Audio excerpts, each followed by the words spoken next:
Hello my dear students, welcome करता हूं मैं भारत पंचाली और केमिस्ट्री गुरुजी अगेन आप सबका एक बहुत ही ज़्यादा इंपॉर्टेंट वीडियो में। तो बच्चों को कोऑर्डिनेशन कंपाउंड्स में क्रिस्टल फील्ड थ्योरी मुश्किल लगती है। आज की वीडियो के बाद नहीं लगेगी। ये जस्ट 10 से 15 मिनट की वीडियो रहने वाली है। सारे के सारे कंसेप्ट, सारे के सारे क्वेश्चन बढ़िया तरीके से आपको समझ में आ जाने वाले हैं। और यस, मैंने एक दो क्वेश्चन पूछे हैं, उसके आंसर कर देना, आपको पता चल जाएगा आपको कितना ये चैप्टर, ये टॉपिक समझ में आ गया है। तो स्टार्ट करते हैं। क्रिस्टल फील्ड थ्योरी होती क्या है, इसको हम CFT भी बोलते हैं। जो क्रिस्टल फील्ड थ्योरी है, ये फोकस करती है इलेक्ट्रोस्टैटिक इंटरेक्शन पे, एक तरह का आयनिक बॉन्ड बोलती है।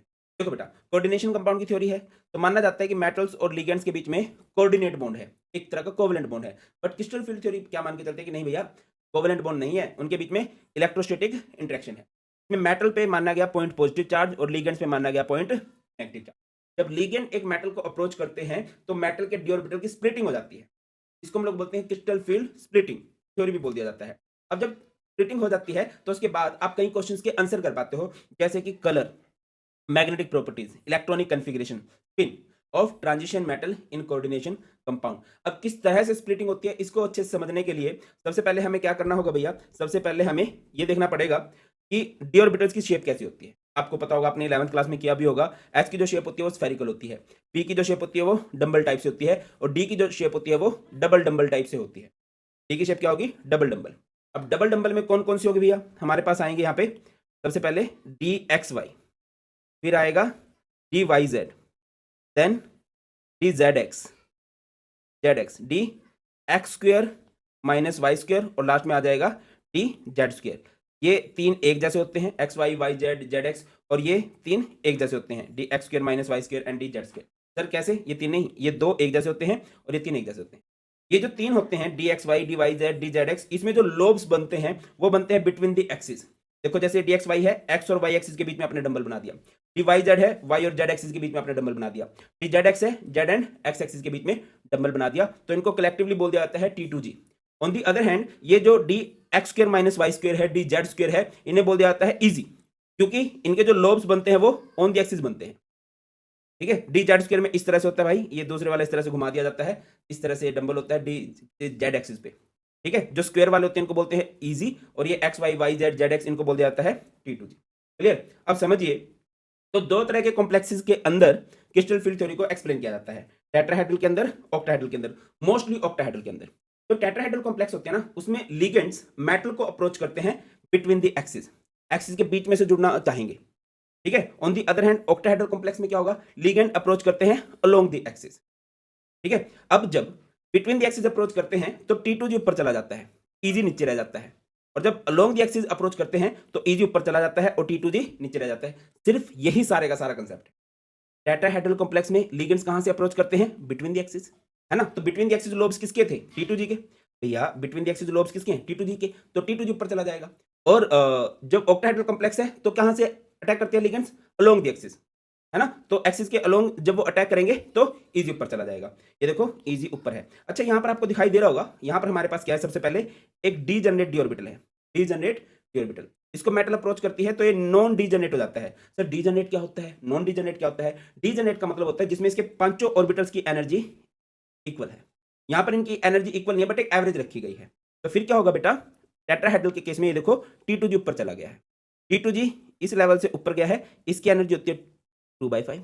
नीचे रह गया इजी, इसकी एनर्जी होती है -3/5। इसको बोल देते हैं लेवल जीरो। लेवल से जीरो वाले के ऊपर वाले की एनर्जी होती है पॉजिटिव, नीचे वाले की एनर्जी होती है नेगेटिव। सर ये +2/5 2/5 और ये -3/5, हाँ, जो तीन ऑर्बिटल होते हैं उनकी 2/5 एनर्जी है, और जो दो ऑर्बिटल होते हैं उनकी एनर्जी 3/5 होती है। अगर आप ध्यान से देखो, ये कम ऊपर है, ये ज्यादा नीचे है। ये इजी वाले में एनर्जी कितनी होती है, 3/5 होती है, या फिर कह लो 0.6 होती है, और इनके हर एक ऑर्बिटल की एनर्जी कितनी होती है, 0.4। तो ये थोड़ा सा ऊपर गया, ये ज्यादा सा नीचे चला गया। अब इधर आ जाओ, ऑक्टाहेड्रल कॉम्प्लेक्स में आ जाओ। ऑक्टाहेड्रल में लिगेंड्स कहां से अटैक करने वाला है, अलोंग द एक्सिस। तो अलोंग द एक्सिस ऑर्बिटल्स किसके होते हैं, ऑन द एक्सिस ऑर्बिटल्स किसके होते हैं, D X square minus Y square D Z square के। जब यहां पर अटैक होगा तो इजी ज्यादा ऊपर चला जाएगा, इजी ऊपर है और T2G नीचे है। और एनर्जी देख लो, जो दो ऑर्बिटल होते हैं उनकी एनर्जी होती है 3/5। 3/5 को मैं क्या भी लिख सकता हूं भाई, 3/5 को हम लोग लिख सकते हैं 0.6, और इस एनर्जी को मैं कितना लिख सकता हूं, 0.4। ये होता है, इसको लेवल जीरो को बोला जाता है बैरी सेंटर। इससे एनर्जी जो नीचे होती है वो नेगेटिव होती है, इससे ऊपर वाली एनर्जी जो होती है वो पॉजिटिव होती है। इन दोनों ऑर्बिटल्स के बीच का जो एनर्जी गैप होता है उसे बोलते हैं डेल्टा O और octahedral complex, crystal field splitting energy of octahedral complexes. और जो टेट्राहेड्रल कॉम्प्लेक्स है इसमें दोनों ऑर्बिटल्स के बीच के जो एनर्जी गैप होता है इसको बोलते हैं delta T, crystal field splitting energy for tetrahedral complex. याद रखोगे, याद रखिए एक वर्ड याद रखिए, ओए ओए ओए टी2। ओए ऑक्टाहेड्रल में ई ऊपर जाएगा, टेट्राहेड्रल में टी2 ऊपर जाएगा। ओए टी2, ओए टी2, याद रहेगा ट्रिक क्या है, ओए टी2। ऑक्टाहेड्रल में कौन ऊपर जाएगा, इजी। टेट्राहेड्रल में कौन ऊपर जाएगा, टी2 जी। बस यही कंसेप्ट है और तो सारी इजी है। क्लियर है। अच्छा अब ये पता चल गया ऑक्टाहेड्रल में इजी ऊपर जाएगा, टेट्राहेड्रल में टी2 जी ऊपर जाएगा। अच्छा स्प्लिटिंग का भी फंडा होता है, जब स्ट्रॉन्ग फील्ड लिगेंड्स आते हैं ना तो स्प्लिटिंग ज्यादा होती है, जब वीक फील्ड लिगेंड आते हैं तो स्प्लिटिंग कम होती है। सर हमें कैसे पता चलेगा कौन स्ट्रॉन्ग है कौन वीक है, अभी बताता हूँ। अच्छा मैं तुम्हें कुछ स्ट्रॉन्ग फील्ड लिगेंड्स के एग्जांपल दे देता हूं, ये कभी भी आ जाए। जैसे कि हमारे पास आ जाए CN, CO, NH3, EN, EDTA, ये सब स्ट्रॉन्ग फील्ड लिगेंड्स होते हैं। वीक फील्ड लिगेंड कौन से होते हैं, जैसे F, Cl, Br, I, H2O, इस तरह के अगर लिगेंड्स आ जाए तो इनको कहा जाता है वीक फील्ड लिगेंड्स। तो अब देखो बेटा यहाँ पर है FeCO6, आपको दिखाई दे रहा है कोऑर्डिनेशन नंबर 6 है, तो कोऑर्डिनेशन नंबर 6 मतलब ऑक्टाहेड्रल कॉम्प्लेक्स है, और जब ऑक्टाहेड्रल होता है तो ऊपर किसने जाना होता है, इजी ने। इजी ऊपर है, T2G है। Fe है, इसमें भी कोऑर्डिनेशन नंबर कितना है, 6 है। 6 लिगेंड्स हैं तो कोऑर्डिनेशन नंबर 6 है, और कोऑर्डिनेशन नंबर 6 में ऊपर कौन जाएगा, इजी। इजी ऊपर है, T2G है। बट अगर आप इन दोनों को देखो, दोनों में इजी ही ऊपर है, T2G ही नीचे है, बट यहाँ पर गैप ज्यादा है, यहाँ पर गैप कम है। दोनों ऑक्टाहेड्रल हैं, दोनों में इजी ऊपर है, अब एक में ज्यादा ऊपर है एक में कम ऊपर है। इसका रीजन क्या है सर, CO एक स्ट्रॉन्ग फील्ड लिगेंड है, F एक वीक फील्ड लिगेंड है। वीक फील्ड लिगेंड स्प्लिटिंग कम करवा पाता है, स्ट्रॉन्ग फील्ड लिगेंड स्प्लिटिंग ज्यादा करवा पाता है। अब आप क्या करोगे बेटा, सबसे पहले आप लोग इस आयरन के पास इलेक्ट्रॉन्स कैलकुलेट करोगे। यहाँ पर Fe की ऑक्सीडेशन स्टेट आएगी +2, और जब आप Fe2+ की कन्फिग्रेशन करोगे, Fe का एटॉमिक नंबर होता है 26, कन्फिग्रेशन क्या हो जाएगी, नॉर्मल कन्फिग्रेशन होती है इसकी Ar18 4s2 3d6, 18 2 20 26। अब क्योंकि 2+ है तो 2+ है तो माइनस क्या होगा भैया, सबसे पहले s में से माइनस हो जाएगा, 4s में हो जाएगा 0। अब हमारे पास d में कितने इलेक्ट्रॉन हैं, रीजनरेटिव ऑर्बिटल में 1 2 3 4 5 और ये 6। कितने हैं भैया, 1 2 3 4 5 और ये 6। अब समझिए, अब इन इलेक्ट्रॉन्स को जाना है इन स्प्लिटेड ऑर्बिटल्स के अंदर। हमेशा पानी नीचे पहले भरता है, इलेक्ट्रॉन हमेशा पहले नीचे जाते हैं, तो पहले ऑर्बिटल्स में भर दो भैया। ये याद है 11th क्लास में थे वो हंट्स रूल है ना, पेयरिंग नहीं हो पाएगी, पहले सिंगल सिंगल जाएंगे, 1 2 3। अब फोर्थ इलेक्ट्रॉन कहाँ जाए, अब फोर्थ इलेक्ट्रॉन ऊपर जाएगा कि नीचे जाएगा, इसको सिंपल ऐसे समझो, ऊपर जाने में खर्चा बहुत है ना। वैसे रहने सब सिंगल चाहते हैं, इलेक्ट्रॉन चाहते हैं कि सिंगल रहे, सिंगल रहेगा तो बंदा बढ़िया से एंजॉय कर पाएगा लाइफ को। अब एक ही रूम अगर शेयर किया गया हो तो उसमें उतने मजे शायद नहीं हो पाते हैं, आई थिंक। बाकी तुम लोगों को ज़्यादा पता होगा, मैं तो उस उम्र से निकल चुका हूँ ना, है कि नहीं। तो रूम शेयरिंग किसी को पसंद नहीं होती, बट सीन क्या है कि ऊपर वाले रूम का रेंट बहुत ज़्यादा है। सर आपको कैसे पता रेंट बहुत ज़्यादा है, भैया गैप बहुत ज़्यादा हो गया ना, तो ऊपर नहीं जा पाएगा, गैप बहुत ज़्यादा है, तो इलेक्ट्रॉन कहाँ पे जाएगा, नीचे। 3 4 5 एंड 6, इस तरह से करो। क्लियर है। हमारे पास डी में कितने इलेक्ट्रॉन थे, 6 इलेक्ट्रॉन है। अब 6 इलेक्ट्रॉन को फिल करना, पहले 3 फिल कर दिए। अब नेक्स्ट इलेक्ट्रॉन चाहता है सिंगल रहना, बट सिंगल नहीं रह पाएगा क्योंकि गैप बहुत ज्यादा है। सर गैप बहुत ज्यादा क्यों है, क्योंकि स्ट्रॉन्ग फील्ड लिगेंड है। ठीक है, अब आ जाते हैं एनर्जी की बात पे। तो बेटा ये तो होता है बैरी सेंटर, अब ये है 3 की एनर्जी क्या होती है 2/5 यानी कि 0.4, और क्योंकि ये बैरी सेंटर है इसकी एनर्जी माइनस में होगी, इन हर एक ऑर्बिटल की एनर्जी होगी -0.4। ऊपर वाले 2 ऑर्बिटल हैं, 2 ऑर्बिटल की एनर्जी क्या होगी भैया 3/5, और क्योंकि ये ऊपर की तरफ है तो इनकी एनर्जी होगी पॉजिटिव, प्लस का 3/5 यानी कि प्लस की 0.6। अब देखो नीचे कितने इलेक्ट्रॉन है, इसमें नीचे इलेक्ट्रॉन है हमारे पास 6, और हर एक की एनर्जी कितनी है -0.4, तो यहाँ से एनर्जी कितनी हो जाएगी भैया -2.4 एनर्जी हो जाएगी। क्रिस्टल फील्ड स्प्लिटिंग एनर्जी यहाँ से कितनी आ जाएगी -2.4। क्लियर है, बहुत बढ़िया, बहुत ही शानदार। मुझे ऐसा क्यों लग रहा है कि कोई अक्षर कट रहा है, अब नहीं कट रहा, चलो कट रहा है अभी भी, जस्ट अ सेकेंड। हाँ जी, 2.4 यहाँ से एनर्जी आ गई। अगले क्वेश्चन पे आ जाओ, इलेक्ट्रॉनिक कन्फिग्रेशन क्या होगी। सबसे पहले नीचे वाले में देखते हैं, नीचे वाले में कितने इलेक्ट्रॉन हैं, नीचे वाले में हमारे पास है T2G में कितने इलेक्ट्रॉन है 6, और इजी में कितने इलेक्ट्रॉन है 0। आप लिखोगे मैग्नेटिक बिहेवियर 2 तरह का होता है, पैरामैग्नेटिक, डायमैग्नेटिक। अब मैग्नेटिक बिहेवियर अगर किसी के पास अनपेड इलेक्ट्रॉन है, अगर कोई सिंगल है तो अट्रैक्शन शो करेगा, पैरामैग्नेटिक होगा, और अगर किसी में सारी मिंगल है तो अट्रैक्शन शो नहीं कर पाएगा, वो क्या होगा डायमैग्नेटिक। तो इसमें सारे के सारे इलेक्ट्रॉन अगर आप देखो तो मिंगल है, पेयर्ड है, तो बेटा ये क्या हो जाएगा, ये भाई साहब यहाँ पे हो जाएंगे डायामैग्नेटिक। पिन क्या होगी, देखिए स्पिन का मतलब होता है घूमना, और घूमना फिरना सिंगल बंदे का हो पाता है, मिंगल नहीं। जैसे तुम लोग हो बिना किसी को बताए घूम फिर सकते हो, बट मैं दिखता ना, शक्ल से दिख जाता है कि हाँ उदास है बंदा। तो जो पेड़ होते हैं ना वो इधर उधर नहीं घूम पाते भाई, मैं नहीं घूम सकता हूँ। तो ये सारे के सारे पेड़ हैं, तो ये क्या हो जाएगा, लो स्पिन, लो स्पिन। अगला क्वेश्चन आता है कलर। कलर हो सकता है क्या सर ये, भाई सुनो मेरी बात, सारे पेड़ हैं। जैसे जो पेड़ होते हैं ना जो शादीशुदा होते हैं उनकी जिंदगी होती है रंगहीन, कलरलेस। तुम्हारी जिंदगी में रंग है ना। तो याद रखिए जो पेड़ होते हैं वो क्या होते हैं, कलरलेस। अभी तुम्हें मेरी बातें लग रही होगी कि अरे क्या सर हमें गलत बता रहे हैं, एक दिन याद करोगे यार सर ने सिर्फ केमिस्ट्री नहीं पढ़ाई थी, ज्ञान दिया था, बट हम लोग सर की बात नहीं मानी। चलो कम टू द पॉइंट, ठीक है बेटा, ये हो गया, समझ में आ गया होगा, नहीं आ गया कोई दिक्कत नहीं है, मैं दूसरा क्वेश्चन समझाता हूँ, उससे और बढ़िया फील आ जाएगी। Fe F6 4 नेगेटिव है, आप इसकी ऑक्सीडेशन स्टेट निकाल लो, Fe को x मान लोगे, फ्लोरीन 6 है, फ्लोरीन पे -1 चार्ज होता है, इक्वल टू में -4x -6 equal to -4x equal to कितना आ जाएगा, यहाँ से 2 आ जाएगा। तो यहाँ से आयरन की ऑक्सीडेशन स्टेट कितनी होगी, 2+, और 2+ की कन्फिग्रेशन मेरे हिसाब से तो ऊपर वाली हो जानी चाहिए।